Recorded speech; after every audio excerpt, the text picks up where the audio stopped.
नमस्कार दोस्तों, सफलता एकेडमी लखनऊ चैनल आप सभी का हार्दिक स्वागत और अभिनंदन करता है। मुझे उम्मीद है आप सभी स्वस्थ होंगे, खुशहाल होंगे।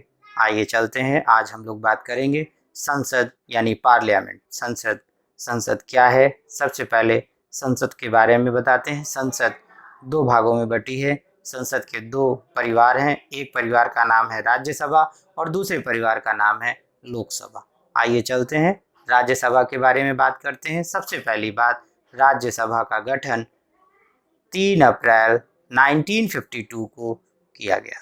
पेपर में क्वेश्चन बहुत पूछता है कि राज्यसभा का गठन कब हुआ था, तो राज्यसभा का गठन 3 अप्रैल 1952 को किया गया। सेकंड पॉइंट जानिए, राज्यसभा की पहली बैठक 1952 में ही आयोजित की गई थी। राज्यसभा की प्रथम बैठक, पहली मीटिंग 1952 में आयोजित की गई। राज्यसभा एक संसद का उच्च सदन है। राज्यसभा संसद का उच्च सदन है जो संघात्मक शासन का प्रतीक है। क्लियर हो गया? राज्यसभा एक उच्च सदन है जो संघात्मक शासन का प्रतीक है। क्लियर हो गया? उच्च सदन केंद्र में राज्यों की प्रतिनिधित्व की व्यवस्था करता है। उच्च सदन केंद्र में राज्यों की प्रतिनिधित्व की व्यवस्था करता है, लेकिन भारत में अमेरिका के समान संसद के उच्च सदन में राज्यों का समान प्रतिनिधित्व नहीं है। यानी कि जिस तरह से अमेरिका के कॉन्स्टिट्यूशन में सारी चीज़ें लिखी गई हैं, उस तरह से भारत में सेम कंडीशन नहीं है। आर्टिकल 80 में राज्यसभा के गठन और निर्वाचन से संबंधित प्राविधान किए गए हैं। आर्टिकल 80 यह कहता है कि राज्यसभा का गठन कैसे किया जाए, उनके सदस्यों का निर्वाचन कैसे किया जाए, इस विषय पर आर्टिकल 80 में कहा गया है। दोस्तों, क्लियर हो गई आपको बात? आगे चलते हैं। आर्टिकल 81A और 83 में राष्ट्रपति द्वारा 12 सदस्य चुने जाते हैं। आर्टिकल 81A तथा 83 के अनुसार राष्ट्रपति द्वारा 12 सदस्यों का चयन किया जाता है। पेपर में क्वेश्चन आता है कि राष्ट्रपति कितने सदस्यों को राज्यसभा द्वारा चुन सकता है, तो राष्ट्रपति 12 सदस्यों को राज्यसभा में चुनता है। वो कहाँ से चुनता है, कौन कौन से क्षेत्रों से चुनता है, ये भी ऑप्शन पेपर में आता है। साहित्य, कला, विज्ञान, समाज सेवा और खेल, इन 4-5 जगहों से भारत का राष्ट्रपति राज्यसभा में 12 सदस्यों को चुनता है। राज्यसभा के लिए अधिकतम 238 सदस्य 238 सदस्य राज्यों से और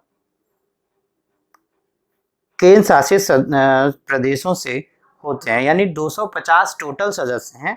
250 में से 238 राज्य और केंद्र से मिलकर सदस्य होते हैं। जैसे पेपर में क्वेश्चन आया कि राज्यसभा में कुल कितने सदस्य होते हैं, तो राज्यसभा में कुल 250 सदस्य होते हैं। इन 250 सदस्यों में से 238 सदस्य स्टेट और यूनियन टेरिटरी को मिलाकर हैं और 12 सदस्य प्रेसिडेंट द्वारा चयनित किए जाते हैं। ये 5 अलग अलग फील्डों से। ठीक है, इस प्रकार टोटल जो संख्या हो जाती है राज्यसभा की, वो 250 हो जाती है। अगली बात जानिए, राज्यसभा का सदस्य होने के लिए उम्मीदवार की आयु 30 वर्ष पूरी कर चुका हो। ठीक है, वह संसद द्वारा निर्धारित योग्यता धारण करता हो। जिस राज्य का वह प्रतिनिधित्व करना चाहता है, उस राज्य के संसदीय क्षेत्र का वह मतदाता हो। इसके साथ ही राज्यसभा का सदस्य होने के लिए जो योग्यताएं निर्धारित की गई हैं, वह पालन करता हो। कौन कौन सी योग्यताओं का पालन करता हो? पहला, वह सरकार के अधीन किसी लाभ के पद पर ना हो। दूसरा, वह पागल व दिवालिया ना हो। तीसरा, संसद के प्रत्येक सदन के सदस्य ऐसे वेतन और भत्ते प्राप्त करते हैं जिन्हें संसद समय समय पर विधि द्वारा निर्धारित करती है। क्लियर हो गया दोस्तों? ये बात आपको क्लियर हो गई। भारत का उपराष्ट्रपति राज्यसभा का पदेन सभापति होता है। पदेन सभापति का तात्पर्य यह है कि जो व्यक्ति उपराष्ट्रपति के पद पर चयनित होगा वही व्यक्ति स्वतः ही राज्यसभा का सभापति भी हो जाएगा। इसका तात्पर्य यह है।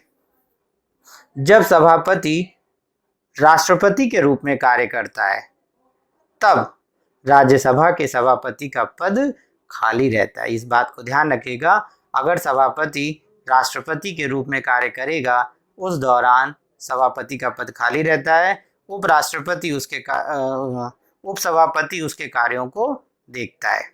राज्यसभा का उपसभापति राज्यसभा द्वारा अपने सदस्यों में से ही चुना जाता है। यह अपने पद पर तब तक कार्य करता है जब तक उसे राज्यसभा के समस्त सदस्यों के संकल्प द्वारा हटाया ना जाए। क्लियर हो गई बात। एक लास्ट बात और बता दूं आपको, उत्तर प्रदेश राज्यसभा में कुल सदस्यों की संख्या 31 है।